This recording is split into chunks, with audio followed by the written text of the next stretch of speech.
The man's hands move with practiced tenderness as he slices pancakes for the boy beside him. Lucas leans into his father's shoulder, talking about school, and Robert laughs, a sound so genuine it fills the entire corner of the restaurant. Christopher stops mid-sip, his small fork frozen. He watches them like discovering something sacred for the first time. "Mommy," he whispers, "why are they smiling so much?" Natasha stiffens, her answer ready and cold. "They're just eating breakfast, Christopher." But her son doesn't look away. "I want to sit with them," he says, not asking. Something in those words, the plea from a child who rarely speaks to her, makes Natasha hesitate.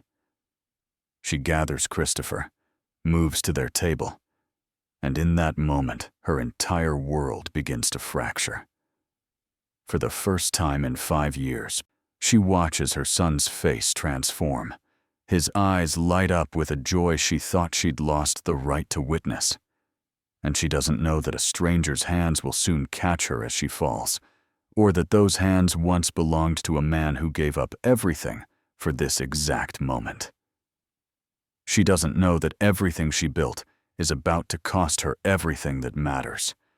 But standing there, watching her son smile like she's never made him smile before, Natasha feels the first tremor of a choice that will change her life forever.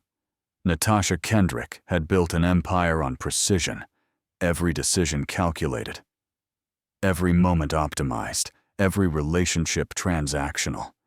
At 47, she commanded a $50 billion company with the same steely focus she'd used to climb from nothing. Her office occupied the 61st floor of a Manhattan skyscraper. Her calendar was booked in 15-minute increments. Her life was everything she'd always wanted, and nothing she'd ever needed. The restaurant was upscale, the kind where Manhattan's elite brought their children to demonstrate success while barely looking at them. Natasha sat across from Christopher, her 5-year-old son, watching him pick at his eggs Benedict with mechanical precision.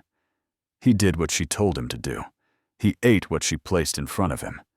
He barely spoke unless spoken to, and when he did, his voice came out small and careful, as if he'd learned that taking up space was dangerous. She recognized that voice. She'd used it herself, once, a lifetime ago, before she'd decided to become the kind of woman who never needed anyone. "Sit up straight," she said to Christopher, and he straightened, already afraid.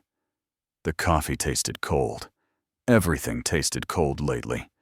The cardiologist had mentioned something about stress, about blood pressure, about the human heart being a muscle that could only take so much tension before it simply broke.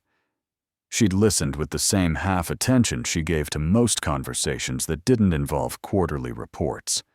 There was always another coffee, always another meeting, always another conquest. Then she heard the laughter. Not polite, not measured. The kind of laughter that didn't belong in a place like this, where noise was controlled and children were expected to be ornamental. Natasha glanced to the neighboring table and felt something shift inside her chest. Not pain, not yet, but a recognition so profound it stopped her mid-breath. The man was ordinary, faded blue button-down, working hands that bore the marks of labor, dark hair graying at the temples. But his whole body was angled toward the boy beside him, and there was such complete attention in that posture, such utter devotion, that it seemed to fill the space around them like light. "Tell me more about what happened at recess," the man said to the 8-year-old beside him. Lucas. That was the boy's name, and he was talking now, animatedly describing some small drama between friends, and his father. Robert Hayes, Natasha would learn, was leaning in like Lucas's words were the most important things he'd ever heard. When the boy made a joke, Robert's face opened, and he laughed in a way that suggested he'd forgotten how to do anything else. Christopher had stopped eating. His small fork hung suspended, and his eyes that almost never focused on anything, were fixed on the image of father and son, like he'd discovered a door to another world. Natasha felt her throat tighten, and she pushed the feeling down with the same efficiency she used to dispose of emotions. "Eat, Christopher," she said, her voice sharper than she intended. The boy flinched and returned to his eggs.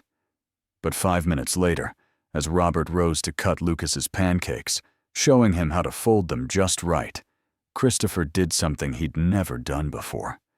He asked. "Mommy," he said, so quietly she almost missed it. "Why are they smiling so much?" The question struck her like an accusation. She had a prepared answer, smooth and efficient. "They're just eating breakfast, Christopher." But the words felt like lies even as she spoke them, and her son's silence after felt heavier than any judgment. He stared across the space between their tables at Lucas, who was laughing again, still talking, still safe in the certainty that his father saw him, heard him, valued him beyond measure. "I want to sit with them," Christopher said then. Not asking. Stating. And in those 5 words, Natasha heard something she couldn't afford to acknowledge: her son's hunger. Not for food, but for the thing she'd never learned how to give. Not for the thing she thought motherhood was supposed to be. She wanted to refuse. 30 years of discipline rose to meet the moment. But she watched her son's small face, and something gave. She stood, gathered him up, and moved them to the other table. Even as a voice inside her screamed that this was weakness, that proximity to people like Robert was contamination, that everything she'd built rested on never needing anyone the way Lucas so obviously needed his father. She sat down at that table in her tailored Chanel suit and her $100 haircut, and in that moment, her empire began to shake. For the first time in 5 years, she watched her son's face transform completely. Christopher wasn't just smiling. He was glowing, animated, leaning forward to talk to Lucas, his whole body suddenly alive in ways she'd never seen. And Robert, this stranger, this ordinary man with kind eyes, was treating her son like he mattered, like he'd been waiting his whole life to hear what Christopher had to say. Natasha felt something fracture inside her ribs. 20 minutes into breakfast with Robert and Lucas, Natasha felt the first warning sign. A pressure in her temples, a slight flutter in her chest that felt like irregular breathing, though she was breathing normally. She'd learned to ignore these signs, the body's way of complaining about workload, nothing more. Stress was just a weakness she'd taught herself to override. Years of 16-hour days, board meetings that lasted until midnight, decisions that affected thousands of lives. Her heart had adapted. It had to. But as she watched Robert show Christopher how to pour syrup in the exact right way, something shifted. Not in her body, in her mind. Natasha saw herself, suddenly and with terrible clarity, through her son's eyes. Saw the absence, saw the years of emails answered during bedtime, of birthday dinners cut short by conference calls, of moments missed because the spreadsheet was always more urgent than the child. And in that seeing, her blood pressure spiked. The restaurant tilted slightly. Just a fraction. Natasha gripped the edge of the table, and her hand was trembling. Not noticeably. No one had noticed yet. Robert was still talking to Christopher about school, about the science project that was coming up, and Christopher was drinking in every word like it was sustenance. Lucas was watching her, curiously, and she tried to smile, but her face felt numb. "Excuse me," she said. Too sharply. "I need water." Robert looked up immediately, and in that one glance, Natasha saw something shift in his expression. A recognition. He was studying her face, and then her hand, still shaking slightly on the table. His eyes narrowed with the particular intensity of someone trained to read the body's hidden language. Before she could stand, the pressure in her chest intensified. Her vision blurred at the edges. Natasha's breath came shallow, and she couldn't make it come deeper. The room was too warm. The sounds were too loud. She was falling. Not physically, but internally. Like something essential had come loose inside her. Robert stood. His body moved with absolute certainty, the hesitation gone from him like switching off a light. "Ma'am, I need you to lie down. Right now." There was no negotiation in his voice, no apology. The man in the faded blue shirt suddenly carried the unmistakable authority of someone accustomed to emergencies. "Someone call 911, he said to the restaurant. "Tell them it's a cardiac emergency." Cardiac. The words seemed to come from a great distance. Natasha felt her body lowered to the floor, gently, with practiced precision. Robert's hands moved across her with clinical efficiency, checking her pulse, lifting her eyelids to look at her pupils, unbuttoning the top of her expensive blouse so he could place his fingers against her collarbone. "Your blood pressure is extremely elevated," he said, speaking directly to her now. "What's your name?" "Natasha." "Natasha, I'm Robert. I'm a physician. You're experiencing significant cardiac stress, possibly a hypertensive crisis. The ambulance is coming. I need you to stay with me. Don't close your eyes." His voice became the only real thing in the world. She held on to it like a rope. "Tell me, have you had episodes like this before? Any prior cardiac history?" "No, just stress." "Work." The words came from far away. Robert's jaw tightened. "Stress," he repeated, and there was something in his tone that suggested he recognized the disease she'd been ignoring. "Natasha, listen to me. Your heart is telling you something. You need to listen." Christopher. Where was Christopher? Natasha tried to sit up, panic replacing the fog. But Robert gently held her down. "Your son is right here. He's okay. Look."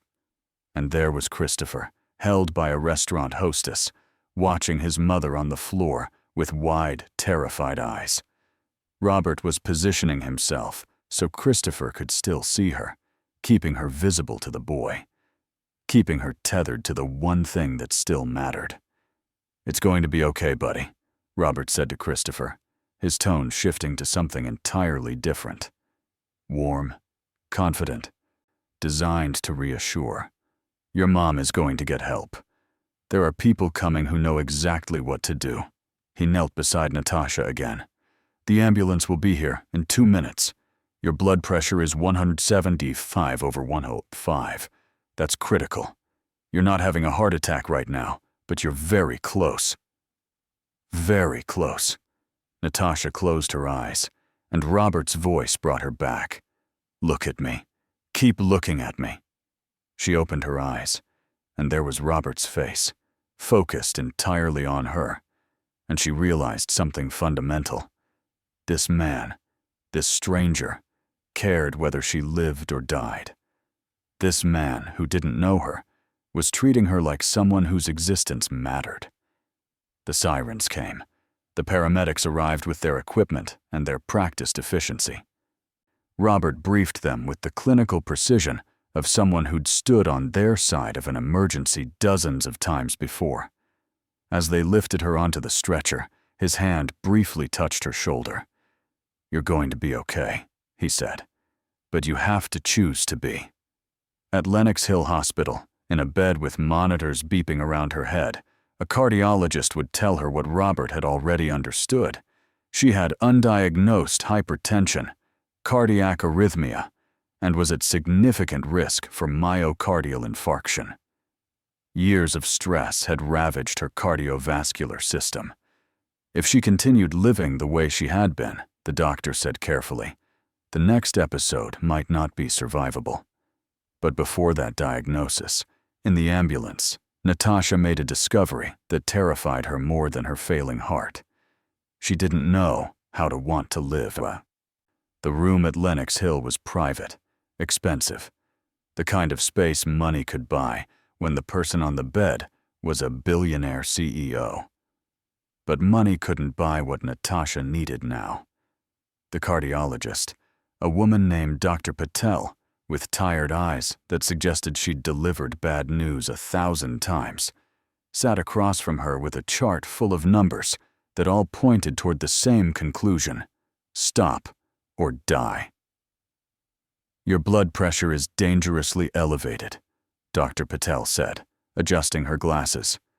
175/105. We're managing it with medication now, but medication is a bridge, not a solution.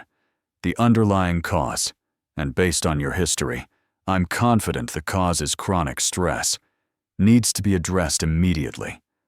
Natasha, the episodes you've been ignoring, the headaches, the palpitations, the insomnia, these are your body's distress signals. You're not getting more signals. You're running out of them. The next one could be fatal. Natasha wanted to argue, to problem-solve her way out of this the way she'd solved every other crisis. But the medication made her foggy, and the monitor beside her bed kept displaying numbers that looked like a countdown. She was 47 years old, a woman who'd never been sick, never been weak, and her body had become a stranger, one determined to betray her from the inside out. Outside her hospital room, her assistant was fielding calls from the executive board. Natasha could hear the muffled conversations through the door. When will she be back? We need her for the quarterly earnings call. How long is recovery? No one had asked if she would recover. No one had asked what she needed. They'd simply begun calculating her absence like a spreadsheet line. On the second day, a doctor came to her room with an intense, almost electric energy she immediately recognized. Robert Hayes. He was wearing the white coat of the hospital now, credentials on a lanyard, and he looked older than he had at breakfast, worn in a way that suggested sleep deprivation had become his permanent state.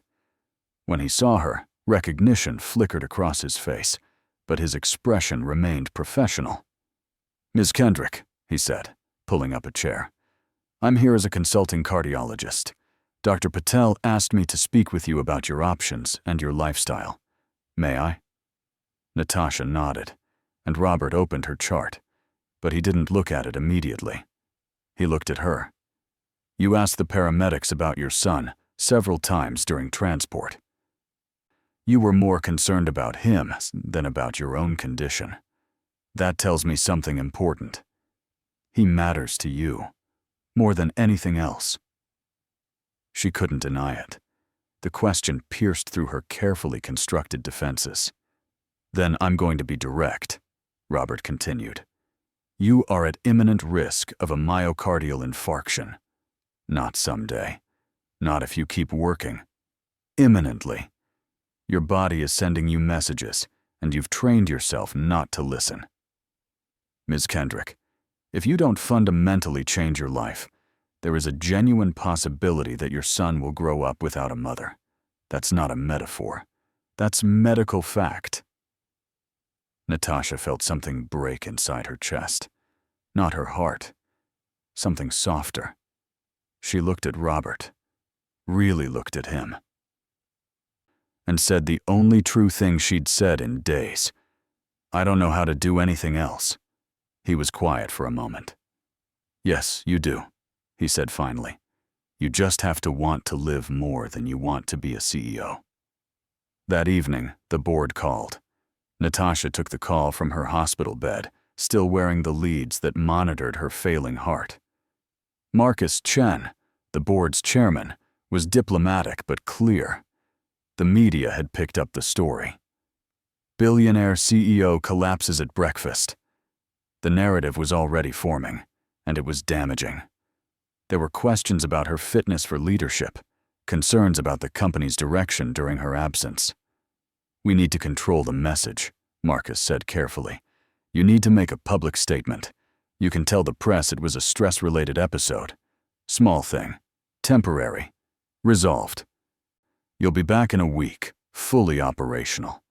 The market is sensitive right now, Natasha. We need you to stabilize investor confidence. But Dr. Patel's words echoed. The next one could be fatal. Natasha said nothing, and in that silence, Marcus's tone hardened. You can't take an extended leave. The company will suffer. We all will. You've built something extraordinary, Natasha. Don't throw it away because of a medical scare. She hung up and stared at the ceiling and felt the weight of 1,000 choices collapsing toward a single point. The media picked up the human interest angle first. Local news ran the story. Billionaire CEO saved by humble doctor at Manhattan restaurant. The photo they used showed Robert in his worn blue shirt, and the commentary was complicated. Some articles praised his quick thinking, his medical training, his compassion. Others seemed to resent that compassion, as if a man of his apparent status had no business being present in a space where Manhattan wealth conducted business. The tabloids went further, speculating about the nature of their connection, hinting at scenarios that made Natasha's skin crawl. By day 4, the narrative had shifted. A business columnist ran a piece titled, "The Problem with Billionaires Who Think They're Untouchable," and it wasn't flattering. Other pieces followed. Robert's background was analyzed. The fact that he was no longer practicing medicine at an institutional level was highlighted. The implication was clear. A man like that had no real place in a woman like Natasha's world. The story of his heroism curdled into something else, something that felt like judgment. Christopher came to visit her on day 5. Her ex-husband brought him, and Natasha felt her heart constrict in a different way, with guilt. The boy looked smaller in the hospital room. He was afraid of the machines. He wouldn't touch her at first, just stood in the corner watching the monitors like they were responsible for her condition. "Are you sick?" he asked finally. "No, honey. I'm just resting. The doctors wanted to make sure everything is okay. Does it hurt?" "No." He seemed to accept this, but there was a distance in him now, a wariness that hadn't been there before. Christopher had seen his mother fall. Whatever safety he'd felt was compromised. Natasha wanted to promise him that everything would be fine, that she'd be back at the office, back to the schedule and the structure he'd learned to navigate. But Dr. Patel's warning echoed. If you don't change, he'll lose you. That night, after Christopher left, Natasha found herself alone with her failure. She'd built an empire with her bare hands, had climbed from poverty to the 61st floor, had become the kind of woman who didn't need anyone. But all of it, every achievement, every dollar, every moment of triumph, had cost her the one thing that could have made any of it matter: her son. On day 6, an article ran in the Times titled, "The Cost of Success: What Billionaire CEOs Miss While Building Empires." It featured her story, Christopher's sad eyes in a hospital waiting room photo she didn't know had been taken, and Robert's thoughtful face as he answered a reporter's question about work-life balance. The piece was sympathetic, but that almost made it worse. The author was essentially writing her obituary while she was still alive. The board wanted her back. The company needed her. The world expected her to be the unstoppable force they'd always known. But Robert's voice, "You have to choose to live more than you want to be a CEO," had taken root. And Natasha realized, with clarifying terror, that she'd built her entire identity on a choice she was no longer sure she wanted to make. The pressure was immense, crushing, coming from every direction. But underneath it all, there was a quiet voice. Christopher's voice. From breakfast, what felt like a lifetime ago. "I want to sit with them. Not with her. With them. With the man and the boy who knew how to live like it mattered." By day 14, Natasha was being discharged. Dr. Dioka Patel had approved her release with a long list of prescriptions and a longer list of warnings. Medication for blood pressure, medication for heart rhythm, lifestyle modifications, no stress, no caffeine, no more than 40 hours a week of work. Natasha heard these instructions like someone hearing a foreign language. The words made sense individually, but assembled together, they described a life she didn't recognize. The board had left messages, 6 of them, increasingly urgent. They wanted her back for the quarterly earnings call. They wanted her to make a statement about her health, something that would reassure Wall Street and silence the speculation. They wanted her to be Natasha Kendrick again, unstoppable, invulnerable, the woman who'd built a $50 billion company on the strength of her own will. That woman didn't take weeks off. That woman didn't admit weakness. But the cardiologist had said something that lodged in Natasha's brain like a bullet. If you go back to your old life, you probably have between 6 months and 2 years before another episode, and next time, I won't be able to save you. On the day she was released, Natasha signed the discharge papers and went home to the penthouse on Central Park West. The space was beautiful, impeccable, and utterly empty. She stood in the living room overlooking the park and felt the weight of her isolation like a physical thing, a pressure in her chest that no medication could touch. She called Christopher.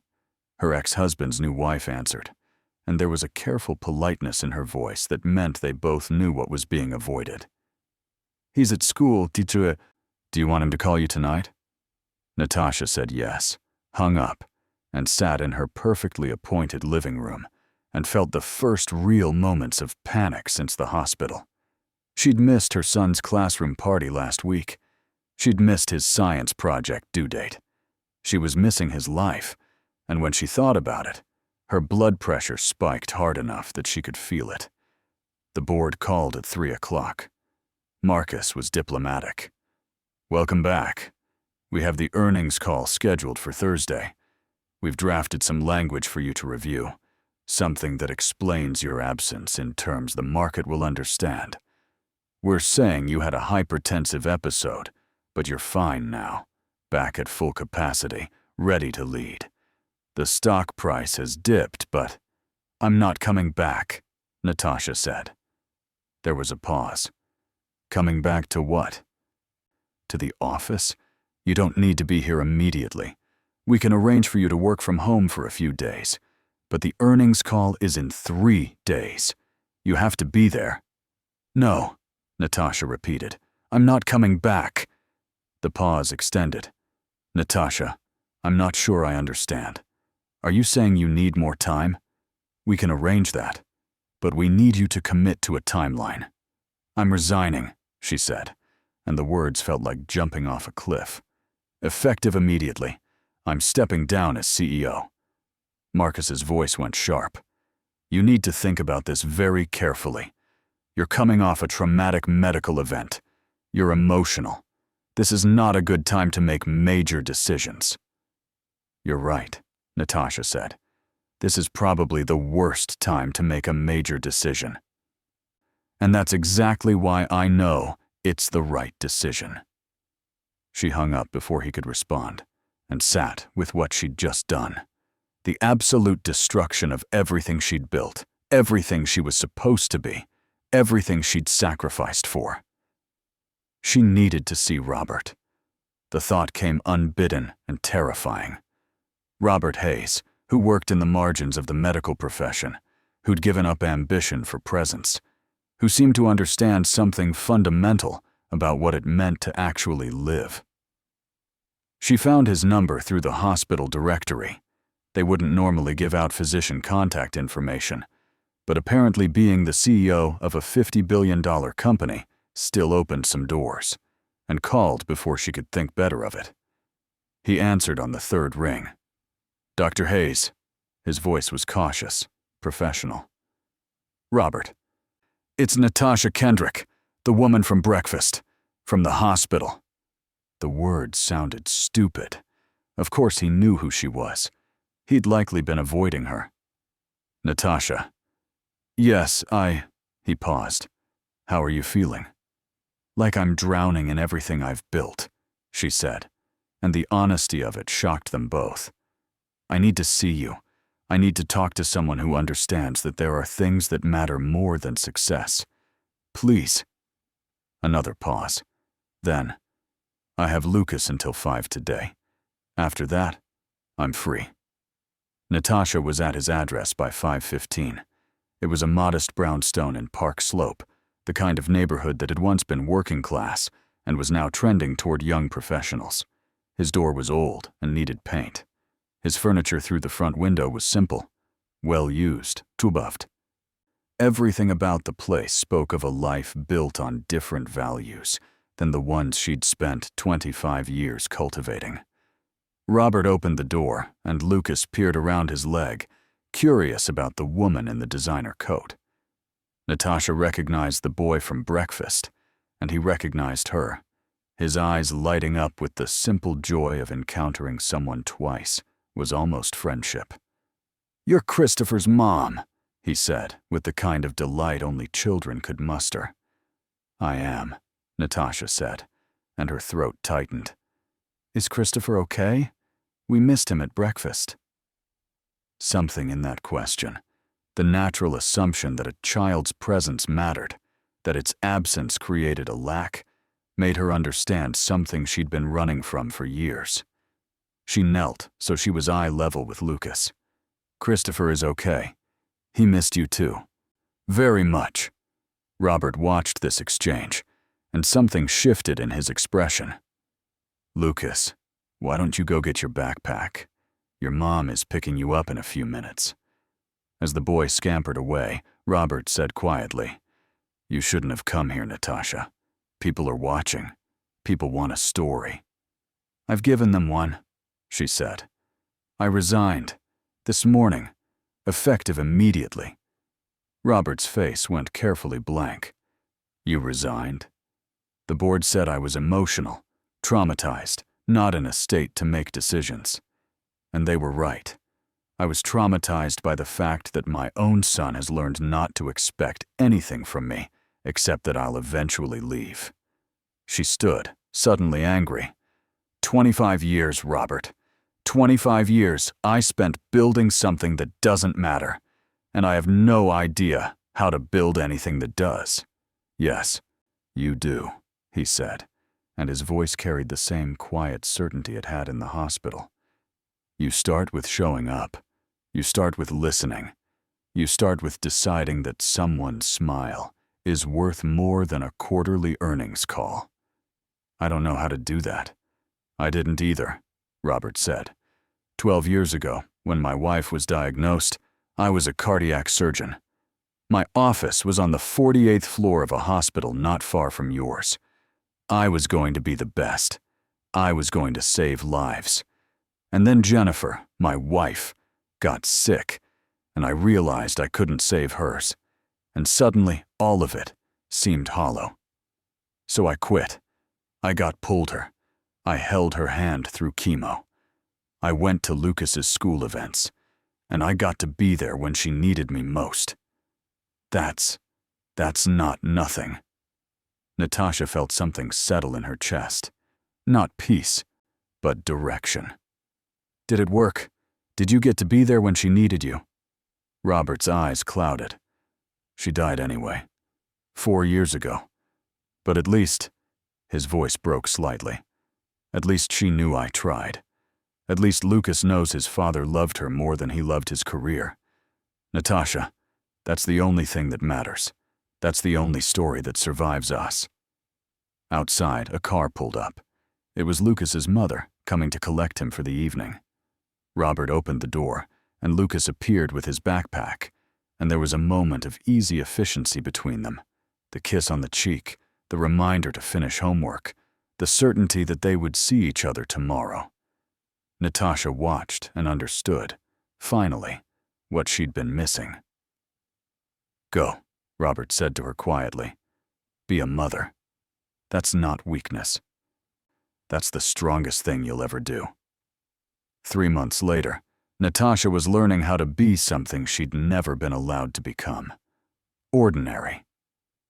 She rented a brownstone in Brooklyn Heights, smaller and older than her penthouse, but filled with light. She changed the locks on her calendar. She picked Christopher up from school every day at 3 o'clock, no exceptions. The first time she arrived at 3:28, the school receptionist expressed surprise. "Your assistant usually picks up Christopher." Natasha felt a shock of shame at that, at the realization that her son probably couldn't pick her out of a crowd of people who'd raised him in her absence. But Christopher was patient. Children are patient, she discovered, with people who genuinely want to change. He was wary at first, wondering if this new version of his mother was temporary. The first week, he barely spoke during their walks home. The second week, he started mentioning small things. By the third week, he was talking again about school, about friends, about dreams.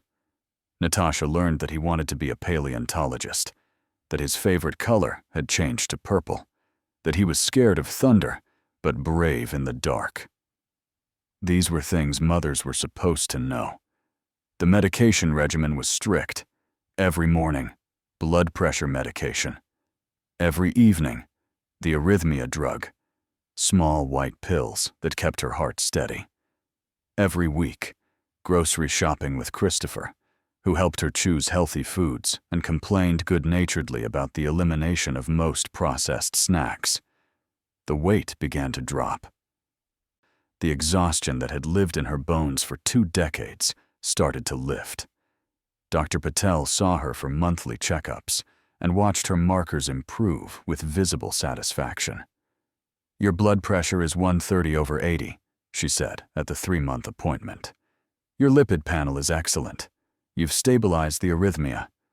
Natasha, whatever you're doing, keep doing it." What she was doing was remembering how to want to live. Robert had been right about that. Natasha contacted a recruiter and found consulting work. One client, a small, sustainable fashion startup that needed strategic guidance. 3 days a week, 4 hours a day, working remotely from her kitchen table with Christopher doing homework nearby. The work was meaningful without being consuming. The company was growing, and she was growing with it. But not at the cost of her life anymore. Christopher became her measuring stick. When work started to intrude on their dinner time, she said no. When a call threatened their morning walk to school, she declined. Slowly, she began to understand that the most important metric wasn't profit margins or market share. It was the light in her son's eyes when she picked him up from school, or the way he held her hand, or the small moments when he'd look at her and smile, like she'd finally become the person he'd always needed. In May, Robert did something audacious. He opened a community health clinic in Red Hook, in the space between wealth and poverty, where people on both sides could get care. He worked there 3 days a week, seeing patients for free or for what they could pay. On his first day, Natasha brought Christopher with her. She'd asked permission first, and Christopher had been excited, and they brought brownies from a bakery down the street. The clinic was small, efficient, and already full. Robert moved between patients with the kind of focused attention Natasha was learning to recognize as the truest form of presence. A woman with diabetes, a child with an ear infection, an elderly man with unmanaged hypertension. Robert spent time with each one, listening, explaining, treating them like their health, their existence, mattered. When he saw Natasha and Christopher, his whole face changed, and that told her something she'd needed to understand. Being seen that way was what made life worth living. "This is where you work now?" Christopher asked, looking around with interest. "Part of the time," Robert said, kneeling to Christopher's level. "I help people who need help. Some of them don't have much money, so they can't go to the big hospitals, but everyone deserves to feel okay." Like how my mom helps companies? Christopher asked, and Robert and Natasha exchanged a glance. Sort of, Robert said carefully. Different kind of important. But Natasha understood what her son was really asking. Does this work matter the way the old work mattered? And she could finally answer that. It matters more, honey. It just mattered to different things. By June, the transition was complete. The new CEO, a woman named Victoria Chen, who'd worked under Natasha for 5 years, was thriving. The company was still growing. Wall Street had recovered. Natasha received no more calls about coming back, no more offers of golden parachutes. The only acknowledgement of her absence was occasional mentions in business publications. What Natasha Kendrick's exit means for the future of corporate leadership, and can billionaires really step back? One CEO's unconventional choice. She read them with a strange detachment, as if they were about someone else, someone she'd been, but no longer was. The physical transformation was visible. She'd lost 20 pounds.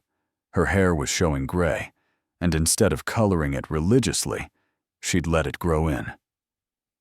She looked her age now, or maybe she looked her truth, which was that she was a woman who'd nearly died and chosen to live instead. Wrinkles around her eyes came from smiling more than from stress. The lines around her mouth had softened. Robert asked her to dinner in July, not as gratitude, not as obligation, but as this simple recognition of two people who understood each other in a way that mattered. They went to a small Italian restaurant in Park Slope, and it wasn't fancy, but the food was real, and the service was attentive. And afterward, they walked through Brooklyn as the sun set over the city, and Robert held her hand like it was the most natural thing in the world. "You're going to be okay," he said to her as they walked. "You know that now, right? Not because the company succeeded, or because you were strong enough to build an empire, but because you were strong enough to walk away from it." Natasha squeezed his hand. "We're going to be okay," she corrected. 6 months after her resignation, they returned to the restaurant where everything had shifted. The same corner table was available. Robert requested it, and the staff, who'd followed the whole saga in the press, who'd witnessed her collapse on their floor, gave it with genuine warmth. This time, they weren't alone. Christopher was there, and Lucas was there, and when the 4 of them sat down together, it felt like the closing of a circle that had been incomplete since breakfast 6 months ago. Christopher and Lucas immediately began talking, no awkwardness, just the easy recognition of friendship. They'd spent the last months seeing each other multiple times a week, at Robert's apartment, at Natasha's brownstone, at the community clinic, where they helped organize a children's health day. Lucas had even been present when Natasha had her best ever day in these past months, when a cardiologist, after reviewing her latest scan, had said simply, "Your heart looks good, strong. Keep doing what you're doing." The pancakes arrived, the same dish that had started Delward everything. Robert cut them for Lucas with the same practiced tenderness. Christopher ate his, but more importantly, he watched his father. Not Robert, but Natasha, who was watching her son with an attention that was absolute. She was present in a way she'd never been, even when working.